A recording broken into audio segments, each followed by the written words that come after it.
It is a wild card weekend. The NFL playoffs kick off here in about 2 hours. We're going to do a little bit of pre gaming, talking about the coaching carousel, who we think might win this weekend, and a little bit more. Up next here on No Buts About It.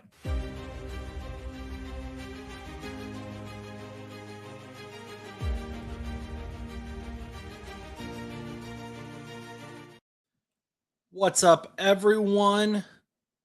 This is Josh flying solo today. Chuss still busy with work. Stan had a work emergency come up this week. So you got me all by myself. But that's going to be okay. That's why we're doing live. Hoping some people jump in to discuss a little bit, give their opinions of things. We got Silver Wolf in here. He's a guy who has been very supportive. Chris Vikings dropped this in half hour ago before we started. Skull Vikings, Bengals suck. We got Silver Wolf on here saying, let's go. Appreciate you as always, Silver Wolf. We're not going to talk about the Cardinals a whole lot today. I know you're a Cardinals fan, Silver Wolf, and I'm going to tell you why. It's because I'm hoping we get Joe Camo of the Cardinal Rule, the professor. Hopefully we get him on, and I want to get his professional opinion on what's going on with the Cardinals. But first, let's talk about Duke Tobin, the Bengals. I promise we're gonna get to the wild card stuff, but I have to talk about Duke Tobin's press conference yesterday because it was awful. It was terrible. Like, you could tell he was nervous the entire time, but he kept like playing with this water bottle in his hand. Like, he was just like the whole time it was like over here on his desk, and then he just was like almost like a fidget spinner type thing. Only he had a plastic water bottle. I don't have a plastic water bottle, but he came out straight out and said, we don't plan on adding to the scouting department. He came out and said, we don't think that we've ever missed out on a prospect because our scouting department is small. How do you know that? How do you know that you had every little bit of information on every prospect and that you didn't miss anything because it was small? You cannot measure that. He said that they had a championship caliber roster this year, or they felt like they did. No, especially after you traded away Logan Wilson. It was just a lot of, the same thing. He brought up the 2021 free agency again, saying the same group of scouts is the one who found them. Yeah, but you haven't done that since 2021. I was in college when that happened. I've been out of college for 2-3 years now. It was just overly very disappointing. He did say one thing that I liked, which was they plan or hope to extend Dax and DJ Turner early.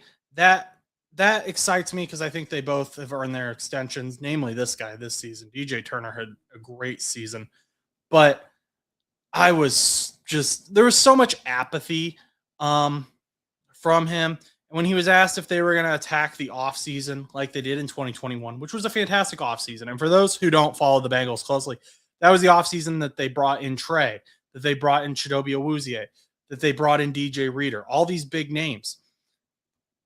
And he said, it can work out that way. It should work out that way. Every offseason should work out that way. But nonetheless,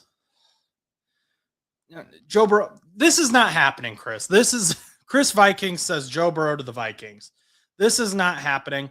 T. Higgins has already shut this down multiple times, but then he will get a ring. Let's talk about, I know you wanted to talk about JJ McCarthy. JJ McCarthy, do you bring back JJ McCarthy as the starter? I think you have to, as invested as the Vikings are into JJ McCarthy. Do you bring in a vet? I know you mentioned in the post originally, Chris, that maybe bringing back Kirk Cousins as a backup was an option. I think that the Vikings are going to have a problem. I don't know who they're going to necessarily be able to bring in looking at the 2026 free agents. And this is also part of the reason why I have said multiple times that the Colts need to extend Daniel Jones right now if that's what they plan to do. Daniel Jones is a free agent effectively, but right now he is still under the Colts' control. They could extend him if they wanted to, is my understanding of things. Yeah, maybe he's not the future, but Aaron Rodgers is staying with the Steelers if he doesn't retire. Russell Wilson, is he better than Daniel Jones right now? Marcus Mariota, Zach Wilson, the free agents that are out there right now. Carson Wentz is going to be a free agent. Do you run it back with Carson Wentz? I don't know. I think the Vikings and the Colts are both in bad situations quarterback wise. They both have young quarterbacks that haven't proven themselves, and they both have vets that they are need to decide if they're going to bring in a vet to challenge those young quarterbacks. Anthony Richardson and JJ McCarthy. But let's talk about the coaches. Let's talk about the playoffs. So I went out and I've been trying to learn about the coaches in this cycle. A lot of them I'm not as familiar with, and that is still true. And so forgive me for that. If I don't name someone or haven't named someone, it's not because I think they're necessarily bad. It could just be because I don't know a ton about them, or because I'm still trying to learn about them and their schemes and what they like and what type of person they are. But the more I think about this, the more I think about Zach Taylor's safe. Chris Vikings asked, yeah, he's safe. He's got 2 more years on his contract. Mike Brown isn't going to pay him. But the more I think about it, I really think a lot of teams are going to be waiting for John Harbaugh and Kevin Stefanski to get hired or to make their decision, because it seems like they are going to have their pick of the litter. Now, I believe Kevin Stefanski has started doing interviews already. I think I saw he interviewed with the Giants at least. And then John Harbaugh is not doing interviews till next week. So a lot of teams are going to be waiting for John Harbaugh. They're going to be waiting for Kevin Stefanski to make their hiring decisions, I think. Unless someone just gets tired of waiting and just, kind of blows all of this up. A lot of people, myself included, were shocked that John Harbaugh was fired. I know that, maybe Ravens fans here aren't, as surprised because they didn't make the playoffs. They have high hopes, all that stuff. But John Harbaugh is still a very good coach. And the Ravens is the number 1 location to be a coach right now. It's the number 1 opening. And that's because you have Lamar Jackson. I personally would say the Ravens are number 1. I would say the Giants are number 2 because you have Jackson Dart, you have Malik Nabers, you have the beginning of a defense. And then I'm currently going to put the Cleveland Browns at 3rd, which is shocking to a lot of people, I think, because you don't have that quarterback position. And honestly, some days I may put them above the Giants because I really like the young guys that they have in Cleveland, but they don't have that quarterback position. Future guy. But the Cardinals don't know what's going to happen with Kyler Murray. You don't know in Miami what's going to happen with Tua. You don't know what's going to happen with Tyreek. There's a lot of questions, but the Giants know who their guys. The Ravens know who their guys. And the Browns have a lot of young guys that they can build around. Carson Schwessinger, Mason Graham. This draft class was awesome. The Matt Ryan, that's a good point. The Matt Ryan hire almost guarantees Kubiak is the Falcons' next coach. Did they hire Matt Ryan officially? I saw that he completed an interview for that president of football. Okay. I just saw 5 hours ago they hired him officially. I still really think, and if you haven't watched my video on this, I made a video about why I think Clint Kubiak would be a fantastic head coach for the Baltimore Ravens. Now, obviously, as a Bengals fan, I don't want that to happen, but I could see, and that would be a good spot for a first-year head coach, the Falcons. He can still kind of build his offense. He can kind of do whatever he wants, much more than what he could in Baltimore. Baltimore's pretty much already established on both sides of the ball. And I know a lot of Baltimore fans made it very clear in the comment section of that video that they want Brian Flores. They are all in on Brian Flores. They weren't interested in Clint Kubiak. I do still think that wide zone offense, Shanahan style offense, would be scary with Derrick Henry and Lamar Jackson. I mean, I just can't imagine. I mean, it would be scary with Bijan too. And if Michael Penix Jr. kind of, figures it out, he's not as mobile as Lamar, but that could be something. They could have something there with Clint Kubiak. You're talking me into it, Silver Wolf. You're talking me into it. I could see it happening there in Atlanta, a Clint Kubiak style offense. If they got a better line that they could kind of spread out and guys could go one-on-one more and move horizontal, it could be dangerous. Could be very dangerous. That NFC South is very wide open. I mean, as we're going to talk about here in a little bit, the Panthers won it and they're 8-9. They're hosting a playoff game, but they're 8-9. That's a good note, Silver Wolf. I like it. And Clint Kubiak has worked with all different styles of quarterback as well. I think we'll keep an eye out for that. I like that. Since we mentioned Brian Flores, let's talk about Brian Flores here. I like Brian Flores for the Raiders. Sorry, Ravens fans. I know you're big on him. I understand why. I wouldn't be shocked if he went to the Ravens. But the Raiders need someone who is going to demand excellence of them. Someone who is going to take no BS from these players. He's going to need someone who establishes a culture, who changes the culture.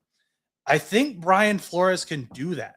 The big problem that he had in Miami was that people thought, or players allegedly thought, that he was too much of a jerk, basically. But that's almost what the Raiders need. And he can do whatever he wants. He didn't like certain players in Miami that were already there or that he was kind of forced to bring in. If he goes to Las Vegas, he's going to have a lot more freedom on both sides of the ball. They don't really have any established players on either side. On the offense, it's Brock Bowers and Ashton Gianti.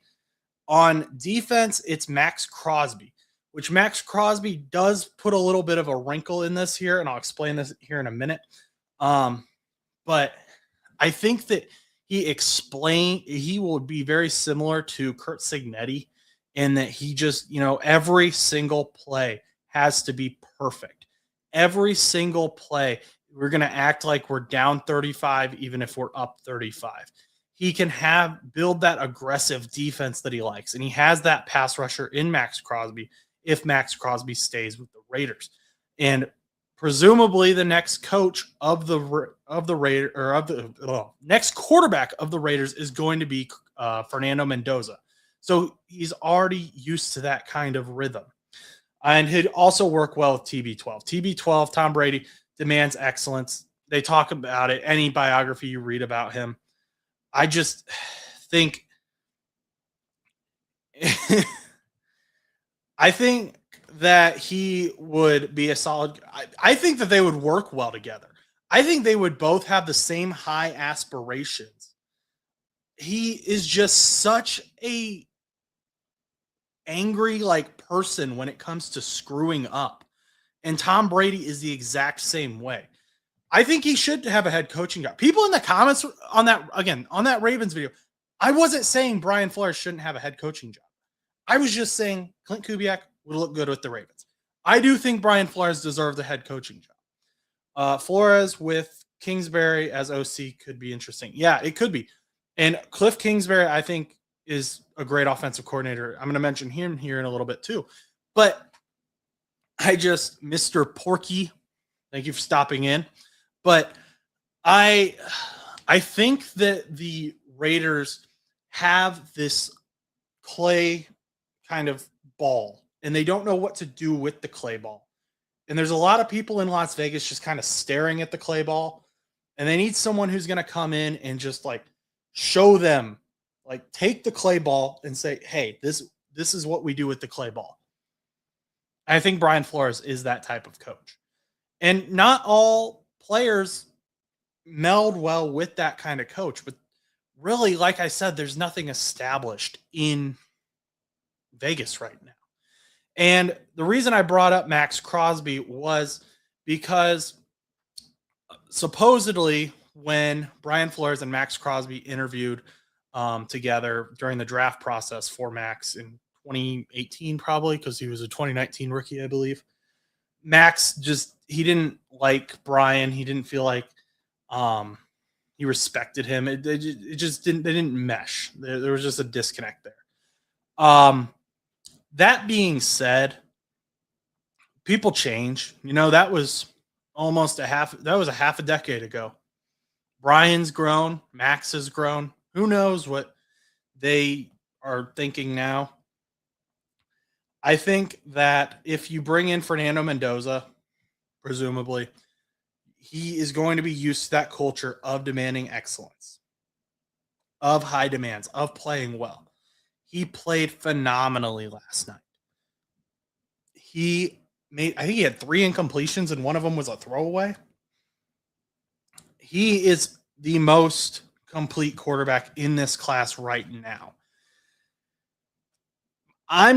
We'll talk about this more as we get closer to the draft. I'm not big on Dante Moore. I think he's 20. He's young. We saw it last night a lot. He isn't great on the biggest stage. He struggles at times. I understand that if you are being projected as a top 5 pick, you go into the draft. Like, that's just how it works anymore. But I can't see Dante Moore going into Vegas or New York with the Jets and turning that team around right now. I think he's got the potential. He's very young, but he's not going to be a day one starter who goes in and turns things around. And honestly, I don't think Fernando will be either. I don't think Fernando would tell you that he is. I think Fernando will need weapons, but in Vegas, he has Brock Bowers. They can bring in other guys, hopefully, to help him out. But I do think Brian Flores would do fantastic in Vegas. Cliff Kingsbury, there's a bunch of great offensive coordinators out there right now that are looking for jobs. Since we brought up Cliff Kingsbury, let's head on over to Cleveland. So, Cleveland, the more I got to thinking about it, I think they're just going to promote Jim Schwartz. Jim Schwartz is a familiar face. He has head coaching experience. And yes, there are guys like Cliff Kingsbury available who have had head coaching experience, who know how to coach up an offense, which is where the Browns have struggled. But the identity of the Browns and where their investments have been in their defense, in Myles Garrett. And that is going to continue to be true. We have seen Jim Schwartz with the Lions. He turned around a 0-16 Lions team and got them to the playoffs, I believe, the next season, if not a season after that. So Jim Schwartz is already in the building, and it seems like the Lions don't really, or not the Lions, the Browns don't really know what they're doing in this hiring process either. I've seen them hire, they've interviewed like the obvious guys that everyone's hiring, but I haven't seen like a real clear path. One interesting one that I thought was interesting was they're interviewing Bengals offensive coordinator Dan Pitcher. Now, the thing I find interesting about this is I don't really know much about Dan Pitcher. I liked him as a quarterback coach, and so I was a fan of him becoming the offensive coordinator. But I don't know how much he contributes to the offense because, Zach Taylor calls the plays. We don't really know much about him. He kind of sits behind the scenes. And so did Brian Callahan, who was recently fired from Tennessee.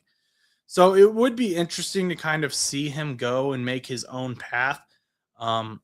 Rooting for him. Hope he gets the job. Always like guys from the Bengals to do well. But I don't know. I think they've already kind of got their guy and they're just kind of testing the waters on other stuff.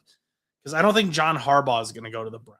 That'd be really funny if John Harbaugh went to the Browns. But I don't think John Harbaugh is going to go to the Browns.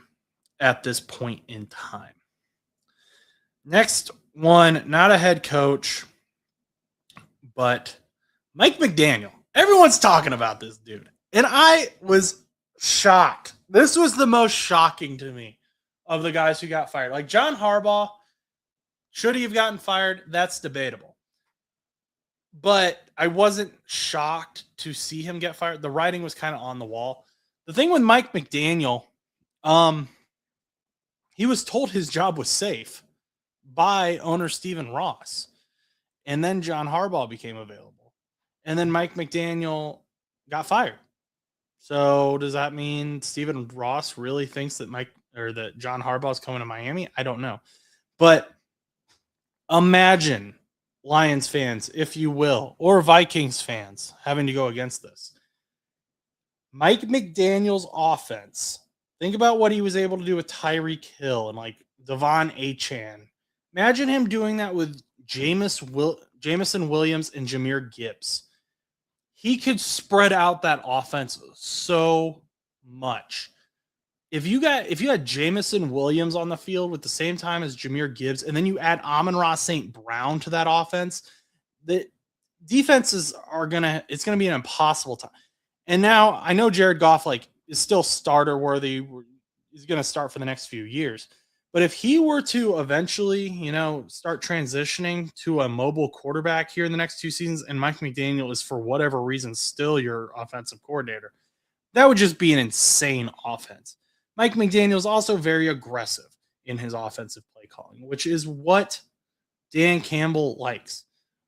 He is a bit of more of a stat nerd than what Dan is, but I do think that Mike McDaniel would be a nice compliment without being, too much of a contrast to what Dan Campbell is. I think they could get on the same page very easily, and this would be a very fun offense to watch. I think it would also open him up to a quick turnaround for a head coaching role.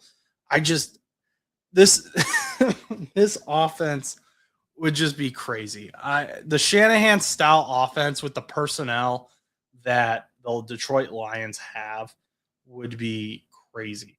And, I can't imagine what he's going to have Isaac Tesla doing either. Like, Isaac Tesla only catches touchdowns right now. Imagine if you had him as a true gadget player. And I think Mike McDaniel would find a good place for him in that offense. All right. Let's talk about today's games. Who do we got first up? I believe it is the Panthers and the Rams. So we're going to be in Carolina tonight. We'll pull up our injury reports here. So injuries 1. So I got Kevin Dotson is out for the Rams, and Robert Hunt is questionable for the Panthers. So 2 guards that we are missing for those 2 games. So this game, I've seen a lot of people saying that this is going to be a definite blowout. And I understand why, because the Rams are absolutely fantastic. They've been great. Devontae Adams is playing, so they've got him back. Puka's been phenomenal all year. But, it kind of all falls on Matthew Stafford. What version of Matthew Stafford are we going to get in this game? And you may be saying to yourself, hey, Matthew Stafford, he has been playing an MVP caliber football all year. But let's look to a few weeks ago when the Panthers played the Rams. He threw 2 interceptions. He had a strip sack. He struggled against the Rams for whatever reason. Was it just a one-off? Maybe. But it's notable. It's something to pay attention to. And this Panthers team has also been really weird, right? All season we've been saying, hey, they're good. They're bad. They're good again. They're bad again. We don't know much about this Panthers team. True. I don't think you can honestly say what this Panthers team is. I don't think you can honestly say after this season, Bryce Young is for sure the future of the Carolina Panthers, or he is for sure not the future of the Carolina Panthers. It's been perfect. Literally, I'm not making this up. Go look. The Panthers schedule they would win a game and then they would immediately lose the next game. They didn't go on streaks. They literally went 1-1, 1-1, 1-1. So they had, if it would have been a 16-game season, they would have gone 8-8. They just happened to have one more game to play. They went 8-9. And they lost to the Buccaneers. So if they follow, okay, I take that back. They lost to the Seahawks and then they lost to the Buccaneers. But that, up until that point, that was the only time that they had consistent losses or consistent wins throughout the season. So does that mean, do 2 losses equal 1 playoff win? I would expect for the Rams to be targeting Davante Adams a lot and Tyler Higbee, because I think Puka Nacua is going to be covered. Exactly. That's what I'm saying. The Panthers owe us 2 wins in NFC football in the playoffs. I don't know who they would play if they won. I don't have the bracket up. But I think Davante Adams and Tyler Higbee, I believe he's healthy again. He wasn't on the injury report. But I think they're going to be targeted because I expect J.C. Horn to be on Puka Nacua. Puka Nacua has been great all year. He'll get some stuff. Colby Parkinson will be out there as well. I expect all the tight ends to be used. Terrence Ferguson is injured, but I think he's going to probably play. He's been playing through that for a while, I believe. I think they'll have to get Davante Adams open. I don't see a way that Davante Adams has a bad game and they don't win this, because Puka's going to have to do Puka things and get open. But I think it'll be a closer game than what people initially think looking at these rosters, because the Panthers have some sneaky players, and Dave Canales has gotten them turned around. At least he's gotten them into the playoffs. Got to support our young. Silver Wolf says, got to support the young quarterbacks. Okay, Bryce Young. Rooting for Bryce Young, apparently.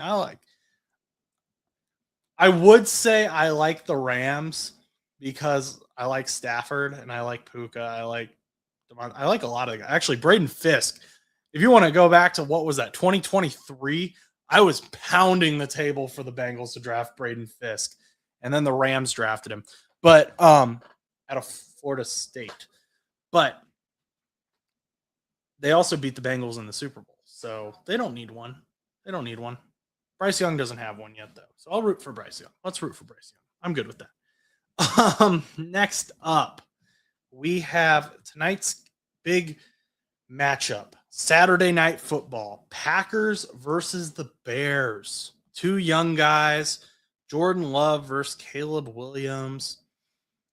Malik Willis is out, or not out, but he's not starting. He's questionable. I've just realized, no, he's questionable. I got him on there. Okay. And then the Bears are going to be without C.J. Gardner-Johnson, and then Kyler Gordon is questionable, which means they will be without 2 very key players in their secondary. And then wide receiver Dontavian Wicks will be out for the Packers, who he's not a major player in their offense, but he does get quite a few touches. Christian Watson is going to have a game tonight. Him and I would say Josh Jacobs. Because Christian Watson, he's either very hot or very cold. And with that secondary being weak on the Bears offense or a Bears defense, they need to target that. They need to attack that. And Christian Watson is their best route runner, in my opinion. He's their best deep threat. He's great when he's healthy. I would also say Josh Jacobs, he's been shut down a few games, and that Bears D-line is sneaky good. So if he gets shut down and the Bears are allowed to control the time of possession, and Ben Johnson is able to just kind of have his way with the Chicago Bear or the Green Bay Packers defense, that could get real dangerous real quick. Silverwolf is just Googling the ages of the quarterbacks and rooting for the younger one. He said, let's go, Caleb. But I want to know, like, do you think Matt LaFleur is safe if the Packers lose tonight? I think he should be.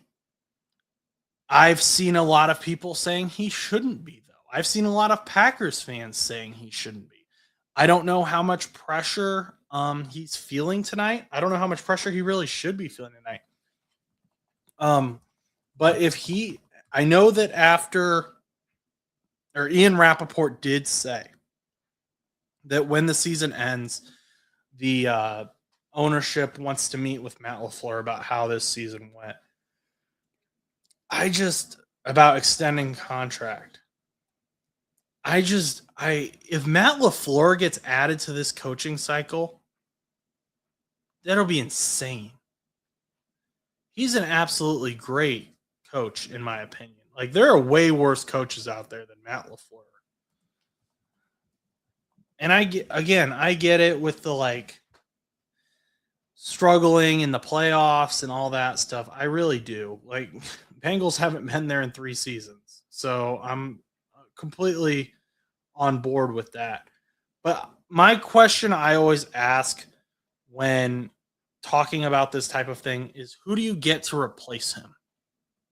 Like, and this was always my question with Zach Taylor, because there wasn't really a good response before. Now, this year there would be a ton of good coaches, but who do you get to replace him?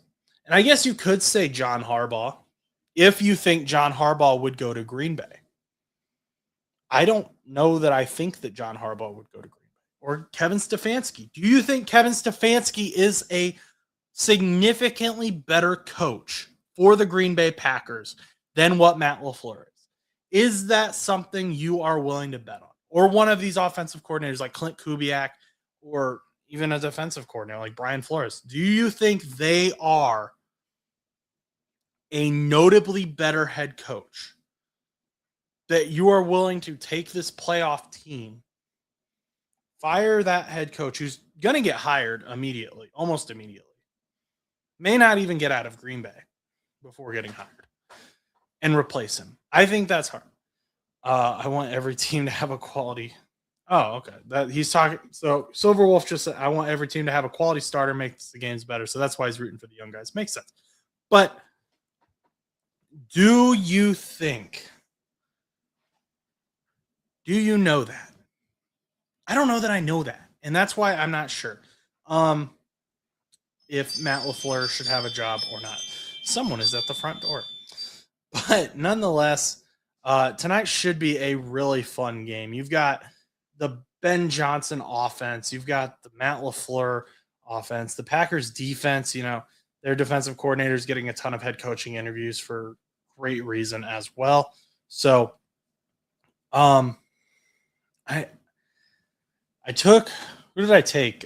Rams, Panthers. I don't think I really took anyone. I think I just said it'll be close. I think I'm going to take the Rams for that game just because they've been here before. They have the playoff experience. Bears, Packers. I am going to take the Bears because I like Ben Johnson and I want Ben Johnson to do well. Sorry, Lions fans who hate Ben Johnson still. Let's move on to tomorrow's games. We got 3 games tomorrow and then 1 on Monday we got to get through. Bills, Jaguars. This was I did like one of those weekly, or not weekly, but like playoff bracket pick'em type things. And this was one of the games that I really struggled with. So let's look at their injuries real quick. So Bills are going to be without Terrell Bernard. CB Maxwell Hairston is out. And then the Jaguars won't have offensive tackle Cole Van Lanen. Well, he's questionable. So I've been saying all year that the Jaguars are a sneaky good team. Their defense is better than people give it credit for. And I think Liam Cohen may have finally figured out the Trevor Lawrence magic. I don't know what it was. I don't know how he did it. I just know that it happened. Because Trevor Lawrence is looking like the guy who we thought he was going to be with the first overall pick all those years ago. I think the best thing they did all year, besides hiring Liam Cohen, was trading for Jacoby Myers. That just opened up the offense so much to a whole nother level, especially when Brenton Strange went down. That was just such a great heads up. Like it allowed Brian Thomas Jr. to play a different game, and it allowed him to play the game that he needed to. I cannot imagine what this offense would have looked like if we had Travis Hunter the entire regular season. I think people forget about that, about this offense and the defense, to be quite honest with you. They didn't have Travis Hunter for almost half the season, maybe over half the season. They did all this without their first round pick that they traded up for. And yeah, you'll say like Travis struggled at times on both sides of the ball. Yeah, but still, that's impressive. To have this kind of a turnaround and have it not be on the shoulders of the guy that you picked in the first round and still having that potential there, that potential growth. Like, yeah, we're here, but we could actually be here right now. I think the Jaguars are going to be challenging for the Bills. That being said, the Bills, Josh Allen, these boys, him and his like motley crew of wide receivers are getting it done. Dalton Kincaid's been injured, but he ain't injured now. We got pretty good players on defense still that are healthy. A little beat up, but I think we'll be okay. This is the year of Josh Allen. If there is an AFC playoff route that Josh Allen gets a Super Bowl, it is this one. You have no Lamar Jackson. You have no Patrick Mahomes. You have no Joe Burrow. You have the easiest route you will ever have. Your biggest threat is probably Trevor Lawrence this season in the AFC. You should get to the Super Bowl this season if you're Josh Allen and the Bills. I don't see a lot of other major threats here. Maybe the Houston Texans, but at the quarterback position, this is the Josh Allen show. There's nobody arguing against that. They can't argue against that.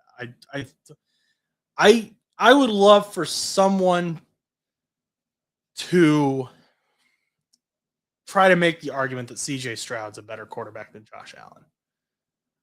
Maybe Justin Herbert. You might get away. It'd be hard.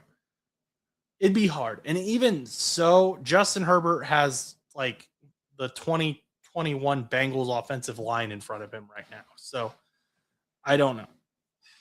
Allen deserves a Super Bowl. I'd love for Allen to get a Super Bowl ring. Josh is unite. If every year, whenever the Colts and the Bengals are eliminated from the Super Bowl, I start rooting for the Bills. I've done that I like the Bills. I like Josh Allen. For the AFC, the Lions are out too, so I'm not betraying anyone here. I'm rooting for Josh Allen. I'm rooting for the Bills. We've got a good chance here for it to be the year that Josh Allen wins the Super Bowl ring. Now, Bills fans, don't you start doing that crap where you're like, well, Josh Allen's better quarterback than Joe Burrow only because of the Super Bowl rings. If you want to talk about, stats like this, that's fine. Don't just throw the Super Bowl ring argument out there. It's a stupid argument. I hate it. But I've got the Bills. I think that they will find a way to get through the Jaguars. Very good defense, very talented defense, and find a way to win tomorrow.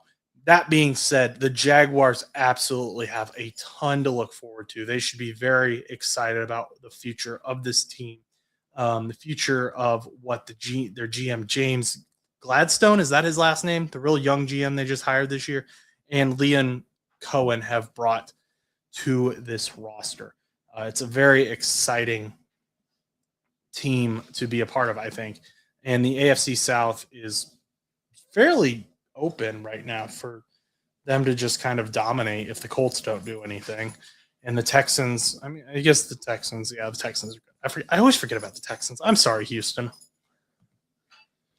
But next up, we have 49ers at Eagles. So Philadelphia to San Francisco. Or no, that's right. That's right. I said that right. I think. I don't remember what I said now. Anyway, Brock Purdy versus Jalen Hurts. So Brock Purdy's not the problem this year. You got Christian McCaffrey. He's healthy. He's not the problem this year. The problem this year is Trent Williams is questionable.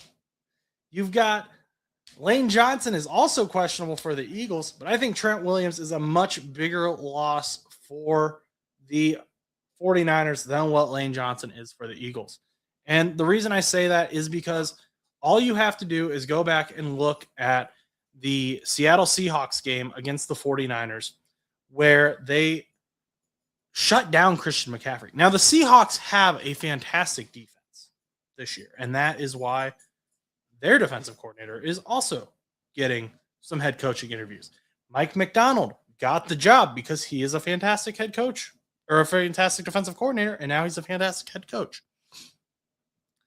The Eagles have a great D-line. So with no Trent Williams on that field, or even an injured Trent Williams on that field, I don't know that Christian McCaffrey is as big of a part of this game as he needs to be for the 49ers to, be the 49ers. And, we've talked about like how much I really like the Shanahan style offense, how much it would excite me for more Shanahan style type teams to be kind of created. That being said, it is very dependent on the run game. It is very dependent on having a dynamic running back. So if you shut down that running back, put some more on the quarterback. And also, we're talking about our left tackle being out, which means that quarterback's going to be under some pressure tonight. The Eagles' offense has been struggling this year as well. It's really going to come down to, I think, what we see of Trent Williams. If Trent will, and I'm going to add let me Google who is younger real quick. Just kidding. I don't know who is younger. I think Brock is younger than Jalen Hurts, but I could be wrong. But I think this is going to come down to that injury designation. I think if Trent Williams plays and he's Trent Williams, the 49ers will win. I think if Trent Williams is out, this is should be an easy win for the Philadelphia Eagles. I always secret support any team from the NFC West once the playoffs start. So Purdy is young. We've got it. It's official. Silver Wolf has done the research for us. Brock Purdy is 26. Jalen Hurts is 27. Okay, so this is interesting. Before we move on to the next games here, we're on a made-up time anyway. You support any team from the NFC West once the playoffs start? Now, for context, people, I know for a fact Silver Wolf is a Cardinals fan. You would rather a team from your own division win the Super Bowl than not? Because that is intriguing. Why? What? You just said yes. Why? Because I cannot imagine rooting for the Steelers. I cannot imagine rooting for the Ravens. I hate the Ravens more than the Steelers. I love my Ravens fans that follow them. I did kind of root for the Browns just because I really like a lot of the guys they drafted. Strongest league in the NFL. So I just, even when the AFC North was just full of tanks, I was never like, I need the Ravens to win a Super Bowl. Like that wouldn't have brought me joy. It forces our owner to spend and improve the product. Well, see, that's the key. See, that's the key. It forces our owner to spend and improve the product. See, I don't think Mike Brown would do that. I think Mike Brown does want to win football games, but he doesn't know how to do it without spending a ton of money. And thus, it's a problem. So, okay, that's where our disconnect is. It forces our owner to spend and improve the product. I don't think the Ravens winning a Super Bowl or the Steelers winning a Super Bowl does that for the Bengals, or else the Bengals should have been competitive way more because Ravens won one in 2012 and the Steelers have won multiple. And the Ravens won one in what, 2000, 2001. So, yeah, that disconnect, I see that now. Next game. But yeah, like I said, just to rehash, I think the 49ers win if Trent Williams plays. I think the Eagles win if he does not. Next up, Chargers, Patriots.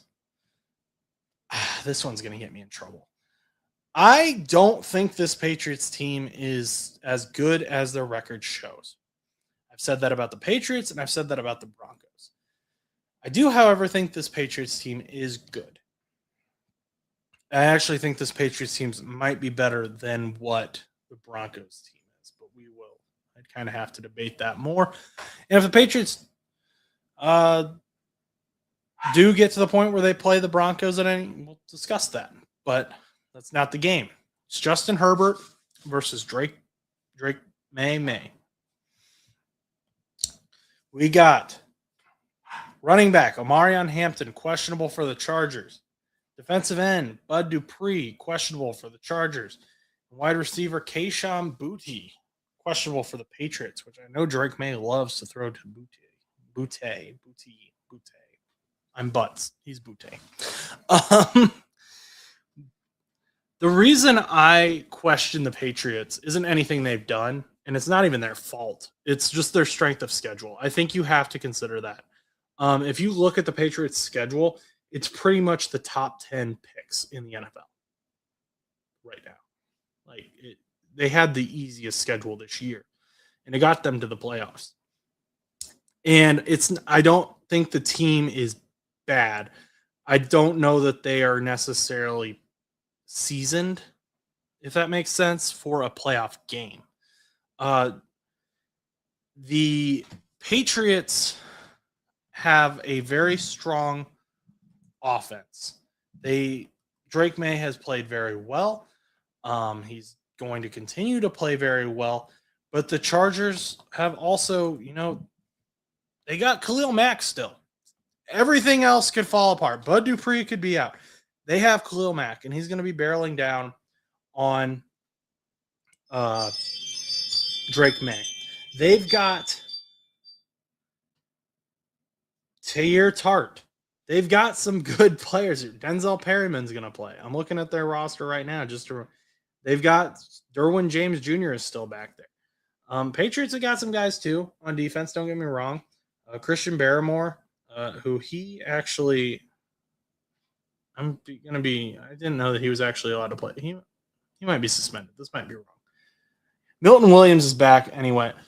I'm not sure about Christian Barrymore. I can't remember. I saw conflicting reports. One said he was suspended, one said he wasn't. But anyway,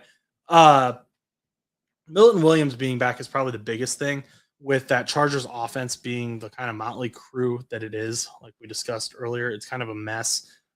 Both Joe Alt and Rashawn Slater out. Like you're stuck there. Milton Williams is a fantastic pass rusher. Let's see here. Robert Spillane. They've got, like I said, they've got some guys. Christian Gonzalez, of course, but it just, I don't know, something's. Drake May has the opportunity to show everyone that he is legit and is going to make the Patriots a contender for another. Yeah, and he does. And I think the Patriots can win this game. I just don't know that it should be a blowout. I think the Chargers have a chance to fight here. I like this Chargers team's never give up attitude. This could literally be a game where just the experience kind of plays out here of Justin Herbert having more experience than Drake May here. It could just come down to that. Because there's not really, other than those two and the defensive players I mentioned, there's not like another big offensive player that really sticks out on either team immediately. And I'm trying to remember Ramondre Stevenson's came into his own though these last few weeks. That could be it. If Amarion Hampton doesn't play, that could be the big thing. Because Vidal doesn't have an injury designation, but Travion Henderson and Ramondre Stevenson, that could be what kind of makes the difference in this game. So I will take the Patriots. I'm not going to support the underdog on this one. I'm going to take the Patriots here. After talking some smack about them. Yeah, it's been a Silver Wolf. It's been a while since every team in the wild card has a chance to win. It's true. Usually this week kind of feels like it's very clear who's going to win. The seeding kind of sucks. Has the 7th seed ever actually won? I can't remember, but the Panthers even have a chance in their first game. They have a shot. It's an outside shot, but it's a shot. It's a 3-pointer, but they could still make it. Next up, who we got? This is a lot harder. That's why I don't understand how there's people, kind of calling these as like absolutes, because there's so much like little nitty things that have to go right. And some people are going to look at that and say, well, yeah, it's obvious, or you just don't know the teams well enough. No, it's just that there's so much. Football is such a like kind of geared sport. It's an organized system to where like if you have 2 gears turning and then you break one of the gears, the whole machine just falls apart. And that's why it's so hard to kind of predict like where that one gear is going to break. And is that gear, a major gear? Or is it a minor gear? Or what? There's so much intertangled into each other. And there's stuff that like we don't even see exactly. Packers beat the Cowboys in 24. There's so much that we don't see as fans that happens off the field, on the field, chemistry, all that. Like these are still people. I think as fans, we forget that quite a bit. And I'm guilty of this too. This isn't me like on a soapbox. But maybe like a guy just, didn't sleep well the night before. Or he's not feeling well, or, his dog died or something. Like just something crazy happens and it just kind of offsets that whole mental. There's something to that. And we just forget it because we look at the jersey number and we look at the X's and O's and we're like, okay, this should go here. This should go here. And when it doesn't go here, we're like, what the heck? There's a human element. And that's why I think these games are so much more difficult, because there's a lot of human elements in these. And they're going to be close. Texans Steelers.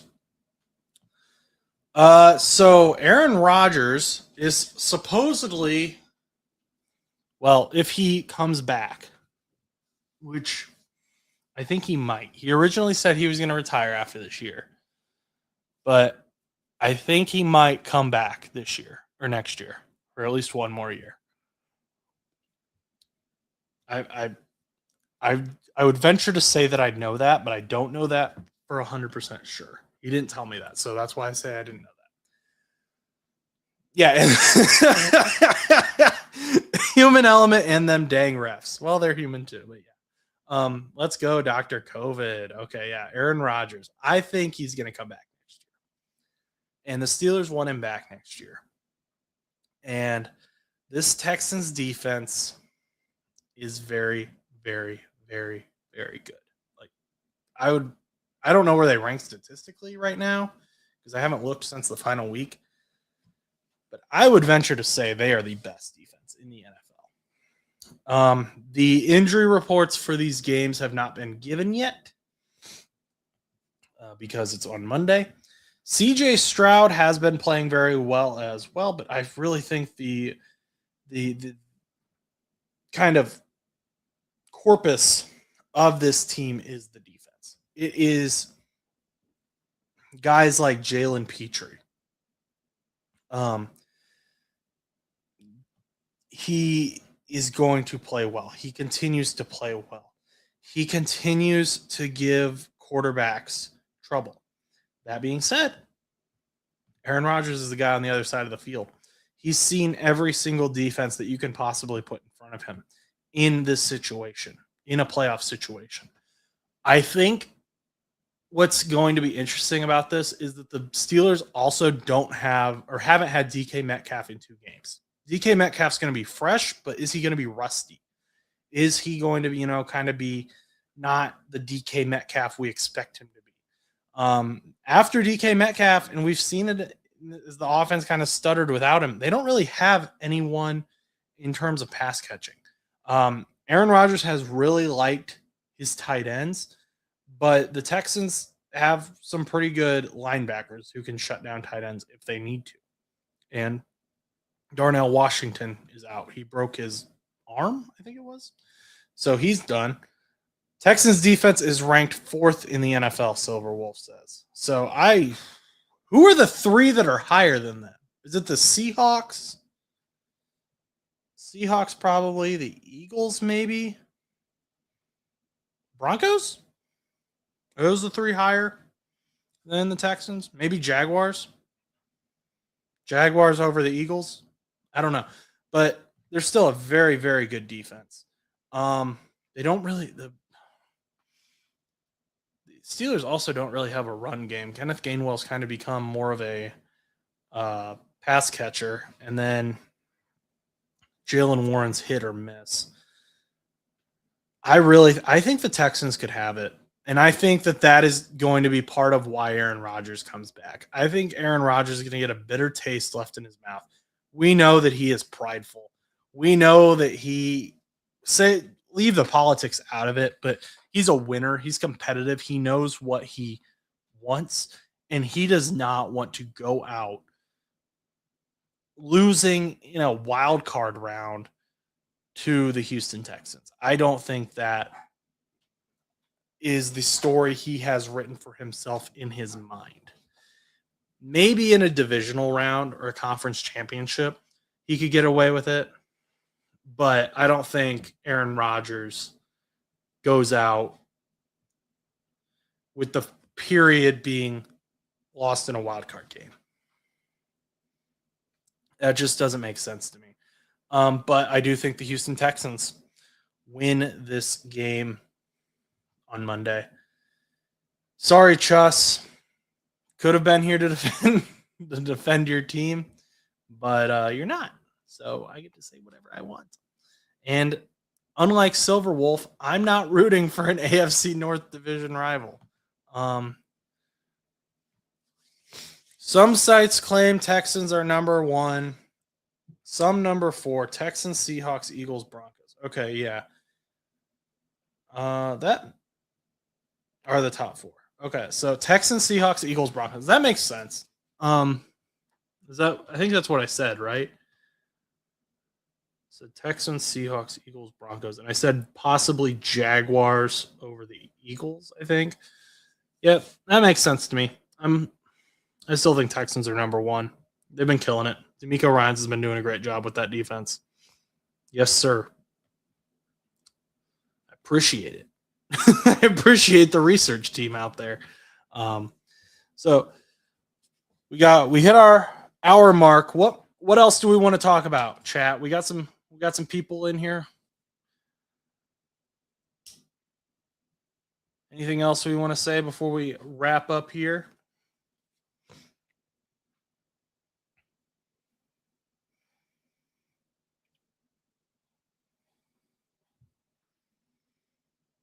We got 6 people. Silver Wolf has been being real. He's been our research team. He's been our producer. I work as a producer for my full-time job, so I appreciate kind of having the roles switched, Silver Wolf. I appreciate you helping me out today. We appreciate you, dude. Well, I appreciate you guys. I appreciate all of you so much. If you're watching this later or you're listening on Spotify or something, know that I know a lot of creators say that and they don't really mean it.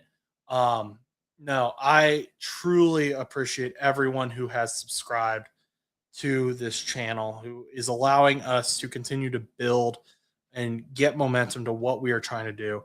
and I don't take a single bit of that for granted. You can ask if you ever meet Chus or Stan in person, you can tell, or Jonathan, who's behind the scenes a lot of the time. When we get just one more sub, I'm like texting our group chat and I'm like, we got another one. Like, and it's just, I love talking to you guys. I love doing this type of stuff. It's so great. And that's why we're trying to give back. We got Piper's Picks. I'm going to go film Piper's Picks after this. She's raised over $100 now officially for animal shelters around the country. We're going to split that up. Probably get some in Indiana, some in Cincinnati, some in Pittsburgh. I don't know how the division is going to work yet, but we are going to help out some animal shelters. Not big, but it's something. And if we can, feed a dog for a week or something, cool. That's what we're going for. Small wins are sometimes the best wins. Thank you so much to everyone who has stopped by. Thank you to everyone who's listening later on. If you're listening after the games and you're just like, this guy's an idiot, that's not fair. But thank you so much, everyone. And you can check out the merch down below in the bio. Until next time, though, make sure you like, comment, subscribe. Let me know your thoughts on the wild card weekend and go do something nice for someone.